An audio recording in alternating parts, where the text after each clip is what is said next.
Guys, कल अपन ने क्या पढ़ा था कि टाइप्स ऑफ पार्टनर्स कितने होते हैं फर्म में। तो अपन ने क्या देखा था, मेनली 4 टाइप्स ऑफ पार्टनर्स बताए थे बुक्स में, और 2 और होते थे जो है बेनिफिट पार्टनर्स और एक माइनर पार्टनर। तो मेन 4 कौन से थे? फर्स्ट है एक्टिव पार्टनर, जो कैपिटल कंट्रीब्यूट करता था, लाइबिलिटी में भी अनलिमिटेड लाइबिलिटी थी, मैनेजमेंट में पार्ट लेता था, प्रॉफिट में भी शेयर था। फिर सेकेंड कौन सा पढ़ा था अपन ने? सेकेंड कौन सा था? वो sleeping partner. Yes, sleeping partner मतलब क्या? जो मैनेजमेंट में पार्ट नहीं लेता है पर कैपिटल कंट्रीब्यूट करता है, प्रॉफिट में भी पार्ट लेता है, अनलिमिटेड लायबिलिटी। उसके बाद अपन ने सीक्रेट पार्टनर पढ़ा था। उसके बारे में क्या पढ़ा था कि वो मतलब आउटसाइडर को पता नहीं रहता वो फर्म का पार्टनर है, पर सारे काम वो कैसे करता है? एक्टिव पार्टनर जैसे कैपिटल लाता है, मैनेजमेंट में पार्ट भी लेता है, और वो लाइबिलिटी अनलिमिटेड रहती है, प्रॉफिट एंड लॉस भी शेयर करता है। बस वो आउटसाइडर को पता नहीं रहता कि वो फर्म का पार्टनर है। फिर लास्ट कौन सा? नॉमिनल पार्टनर, जो ना वो कैपिटल लाता है, ना मैनेजमेंट में पार्ट लेता है, और ना ही उसमें कहीं में अपने लाइबिलिटी भी अनलिमिटेड नहीं होती है, प्रॉफिट और लॉस कुछ नहीं करता। वो क्या करता है? ही लैंड्स हिज नेम और रेपुटेशन, वो अपना नाम या रेपुटेशन फर्म को लैंड करता है for the benefit of firm, firm के बेनिफिट के लिए वो लैंड करता है। अपन ने उसके लिए कई का एग्जांपल देखा था, अमिताभ बच्चन जी का एग्जांपल देखा था। फिर उसके 2 टाइप होते हैं, एस्टॉपल बाय होल्डिंग आउट। अगर मैं मेरे मुंह से बोलता हूँ कि मैं इस फर्म का पार्टनर हूँ तो वो एस्टॉपल हो जाता था। और फिर होल्डिंग आउट में क्या था कि मैंने अपने मतलब मुंह से नहीं बोला कि मैं पार्टनर हूँ, पर किसी और ने बोला तो मैंने उसको ऑब्जेक्ट भी नहीं करा, तो साइलेंस मीन्स एक्सेप्टेंस के हिसाब से वो एक्सेप्ट करा तो पार्टनर हो जाता है ना। ये अपनी कल पढ़ा था। आज अपन क्या पढ़ रहे हैं? टाइप्स ऑफ पार्टनरशिप, कि पार्टनरशिप फर्म कितने टाइप्स की हो सकती है। तो पार्टनरशिप फर्म को 2 बेसिस पे बांटा जाता है, एक ड्यूरेशन और एक है लाइबिलिटी। ड्यूरेशन के बेसिस पे 3 टाइप की पार्टनरशिप होती है, एक तो पार्टनरशिप एट विल, फिर ये फिक्स पीरियड पार्टनरशिप और particular partnership. Partnership at will मतलब नाम से क्या पता चला? विल मतलब अपनी इच्छा। तो जो पार्टनरशिप अपनी इच्छा से सब पार्टनर से चालू करिए और सब अपनी इच्छा से बंद कर सकते हैं, वो क्या हो जाएगा? Partnership at will.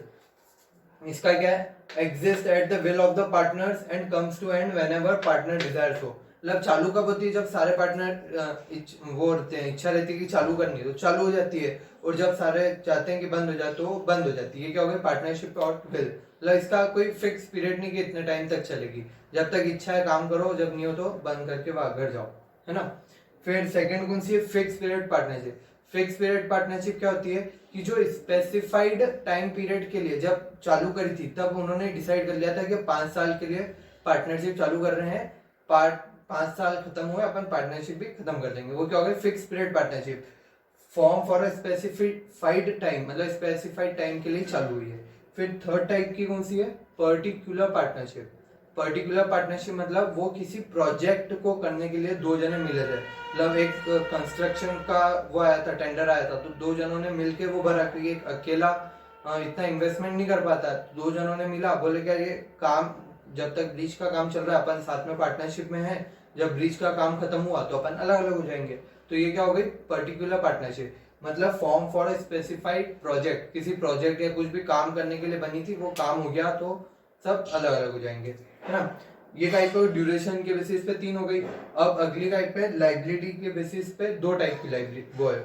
एक तो जिसमें पार्टनर्स की अनलिमिटेड लाइबिलिटी होती है, उसको क्या बोलते हैं? General partnership. मतलब अपन ने डेफिनेशन के हिसाब से वो जनरल पार्टनरशिप है। तो उसमें क्या होता है? अनलिमिटेड लाइबिलिटी, सब पार्टनर्स की लाइबिलिटी कैसी है? अनलिमिटेड है।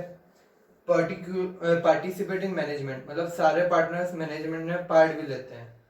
फिर mutual agency relationship. Mutual agency relationship मतलब कि one is acting for all and all on behalf of firm. मतलब एक कुछ गलती करता है सबको बिहेव करनी पड़ेगी, और एक कुछ अच्छा काम भी करता है वो भी एडवांटेज सबको मिलेगा, म्यूचुअल एजेंसी होती है।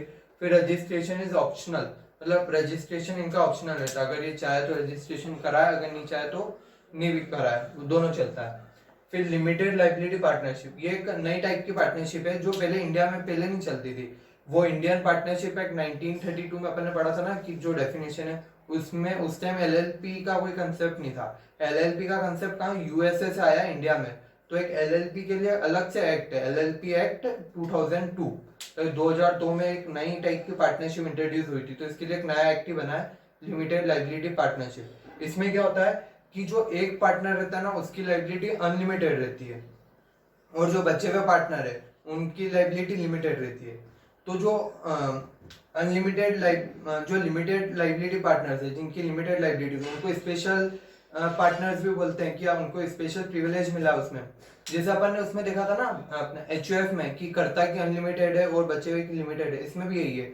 जो अनलिमिटेड लाइबिलिटी पार्टनर उसकी अनलिमिटेड लाइबिलिटी और जो बचे हुए स्पेशल पार्टनर्स उनकी लिमिटेड लाइबिलिटी। इसमें क्या होता है कि जो लिमिटेड पार्टनर्स है उनके पास बिजनेस को मैनेज करने का राइट नहीं है। मैनेज कौन करेगा? वो जो अनलिमिटेड लाइबिलिटी है ना जिसकी, वो अकेला बिजनेस मैनेज करेगा। इन सब ने रुपए लगा दिए इसमें और वो सब बैठे अपने घर में, है ना। फिर registration is compulsory, LLP act में इसका रजिस्ट्रेशन होता है, एलएलपी का, लिमिटेड लाइबिलिटी पार्टनरशिप का। फिर no effect by death of limited partner, अगर कोई भी लिमिटेड पार्टनर की डेथ हो जाती है तो उससे एलएलपी को कोई इफेक्ट नहीं आएगा, एलएलपी चलती रहेगी। तो अगर अनलिमिटेड लाइबिलिटी पार्टनर का डेथ हो गई तो एलएलपी एंड हो जाएगी, पर लिमिटेड पार्टनर जिनकी लिमिटेड लाइबिलिटी उनकी डेथ हो जाती है तो उनका शेयर पार्टनरशिप फॉर्म उनको उसको दे देगी, उनके जो भी रिलेटिव्स है उसको दे देगी और जो बची वो चलती रहेगी, है ना। फिर अब अपन पढ़ते हैं पार्टनरशिप डीड। पार्टनरशिप डीड क्या होती है? अपन ने स्टार्टिंग में क्या पढ़ा था डेफिनेशन में कि पार्टनरशिप एक एग्रीमेंट से एस्टेब्लिश होती है। तो एग्रीमेंट ओरल भी होता है और रिटर्न भी होता है। आप ओरली डिसाइड कर लो या फिर लिखो सब साइन कर लो, वैसा भी कर सकते हैं। तो अगर आप लिख के उस पर सब साइन करते हो तो वो क्या हो जाती है? Partnership deed. इसकी डेफिनेशन पढ़ते हैं। It is a written document, लिखित में है एक document which specifies terms and condition of partnership along with basic information। ये क्या एक रिटर्न डॉक्यूमेंट है जो टर्म्स एंड कंडीशन थी पार्टनरशिप, जब अपन दो जनों ने एग्री करा था तब जो टर्म्स एंड कंडीशन थी वो उस पर लिखी हुई और साइंड है। तो ये क्या है? Return document containing terms and condition of partnership और along with basic information, basic information भी इसमें लिखी हुई रहेगी। फिर ये क्या? Not necessary but is advisable to have one. ये नेसेसरी नहीं है कि आपको डीड लिख के भी होनी चाहिए, आप ओरली भी डिसाइड हो तो भी चलता है, पर एडवाइजेबल रहती है क्योंकि कभी भी इन फ्यूचर झगड़ा होता है पार्टनर्स के बीच में तो डीड को देख के वो मतलब झगड़ा वो सेटल कर सकते हैं कि डीड में ऐसा लिखा है भैया तो यही मान्य होगा, वो जो गलत बोल रहा है उसको मानेंगे नहीं अपन, है ना। तो ये बेटर रहता है कि आप डीड आज ही बना लो तो आगे झगड़ा नहीं होगा। फिर क्या क्या होता है डीड के अंदर? डीड के अंदर बहुत सारी चीजें होती है। नेम ऑफ द फर्म, की फर्म का नाम क्या है, फिर फर्म का एड्रेस क्या है, फिर पार्टनर्स के नाम क्या है, पार्टनर्स का एड्रेस क्या है, फिर नेचर ऑफ बिजनेस, अपन क्या क्या बिजनेस मतलब कौन कौन से बिजनेस करेंगे, कैपिटल कंट्रीब्यूशन, कौन कितना कैपिटल लाएगा, प्रॉफिट शेयरिंग रेशियो, प्रॉफिट किस रेशियो में शेयर होगा, राइट्स एंड ड्यूटीज, मतलब राइट एंड ड्यूटीज क्या रहेगी, किसके पास क्या राइट है, किसका क्या ड्यूटीज है, और बहुत सारी चीजें जैसे सैलरी, अगर कोई ज्यादा काम कर रहा है तो उसको अलग से सैलरी भी मिलेगी प्रॉफिट के अलावा, और interest on capital, interest on drawings, हर एक चीज का डिस्प्यूट आपको सेटल करना है। अगर इन फ्यूचर किसी पार्टनर्स के बीच में डिस्प्यूट्स होता है तो उसके लिए अपन कहाँ पे जाएंगे? जैसे क्या होता है कि अगर आप कोर्ट में जा रहे हो झगड़े के लिए तो उसमें क्या होता है कि बहुत टाइम लग जाता है, 3 4 5 साल तब तक आपको वेट करना पड़ता है। तो आप अगर डीड में स्पेसिफाइड कर दोगे कि अपने बीच में झगड़ा हुआ तो एक ईमानदार आदमी अच्छे बुजुर्ग है, वो कुछ गलत नहीं करेंगे, सबका भला ही चाहते हैं वो, तो अपन उनके पास जाएंगे, उनको सारी बात बताएंगे और वो जो डिसाइड करेंगे वो सही माना जाएगा। तो वो भी वो डीड में लिख लेते कि डिस्प्यूट्स होगा कुछ तो उसके लिए क्या करेंगे, और किसी ने कुछ गलत करा तो फर्म के साथ तो वो क्या उसकी पनिशमेंट रहेगी, सब इसमें लिखा हुआ रहता है डीड में। फिर रजिस्ट्रेशन अपन ने क्या पढ़ा कि अभी ऑप्शनल रहता है, आपकी इच्छा हो तो कराओ, नहीं कराना हो तो मत कराओ, है ना, ऑप्शनल बट एडवाइस। ये भी एडवाइस रहता है कि आप रजिस्टर्ड कराते हो तो उसके कुछ एडवांटेजेस रहते हैं, वो अभी अपन पढ़ेंगे। फिर अपन को रजिस्ट्रेशन किसके साथ कराना पड़ता है? रजिस्ट्रार ऑफ फर्म, ये एक रजिस्ट्रार होता है, वहां जाके आपको अपनी डीड रहती है उस पर सबके साइन रहते हैं, वो डीड जाके रजिस्टर करानी है तो आपकी फर्म उसके लिस्ट में आ जाती है रजिस्टर्ड पार्टनरशिप फर्म में। तो अब एडवांटेज क्या है कि मैं मेरे पार्टनरशिप को रजिस्टर क्यों कराऊं?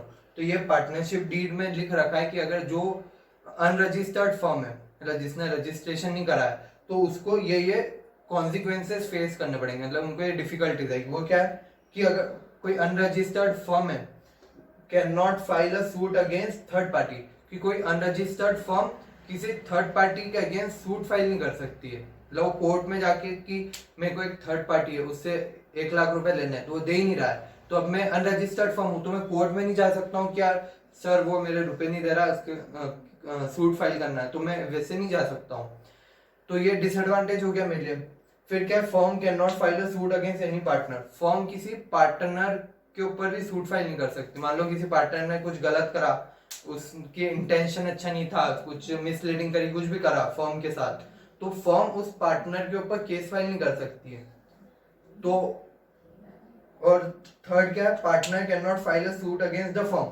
और अगर पार्टनर भी फर्म के ऊपर केस फाइल नहीं कर सकता, मान लो किसी एक पार्टनर के साथ गलत हो रहा है, उसको उसका जो सैलरी मिलनी चाहिए वो सैलरी नहीं मिल रही है, तो वो फर्म के ऊपर सूट फाइल करेगा, पर वो कर ही नहीं सकता क्योंकि वो अनरजिस्टर्ड फर्म का पार्टनर है, तो अपनी फर्म के ऊपर वो सूट फाइल नहीं कर सकता है। फिर क्या, partner of unregistered firm can not file a suit against other partner of that firm. मतलब कोई अनरजिस्टर्ड फर्म का पार्टनर है, वो किसी अपने दूसरे पार्टनर के ऊपर भी सूट फाइल नहीं कर सकता है कि अगर किसी दूसरे पार्टनर ने गलती करी है या कुछ उसके वजह से लॉस हुआ है तो मैं उसके ऊपर सूट फाइल कर दूं, तो वो भी अपन नहीं कर सकते हैं, है ना। तो बस बहुत इजी है, firm can not file suit against third party, firm can not file suit against any partner. फिर any partner of unregistered firm can not file suit against firm और he can not file suit against any other partner.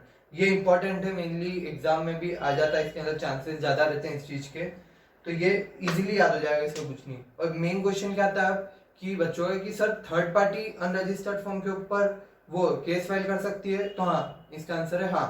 Third party firm के ऊपर, मान लो firm कोई किसी को रुपए देने वो नहीं दे पा रही है, तो थर्ड पार्टी फर्म के ऊपर सूट फाइल कर सकती है, तो अपने को जाके कोर्ट में अपेयर होना पड़ेगा और जो भी रहेगा वो करना पड़ेगा, पर अपन उसके ऊपर केस नहीं फाइल कर सकते। ये सबसे बड़ा डिसएडवांटेज है।